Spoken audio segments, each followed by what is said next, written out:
In case you didn't know, si Isauro Gabaldon ang pangatlong gobernador ng lalawigan ng Nueva Ecija na nahalal noong 1907 at hinirang ng sumunod na taon bilang representative sa First Philippine Assembly.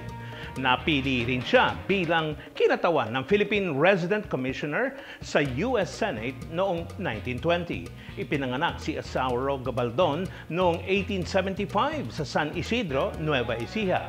Siya ay nagtapos ng law degree sa University of Santo Tomas, Maynila at ikinasal kay Bernarda Tiño na pamangkin ng pinakabatang naging general sa Philippine Revolutionary Army na si General Manuel Tiño. Dahil parehas na galing sa mayamang pamilya, napabilang ang mag-asawa sa richest couples sa Nueva Ecija. Pumanaw si Isauro Gabaldon noong December 21, 1942 at ang bayan ng Gabaldon ay ipinangalan sa kanya.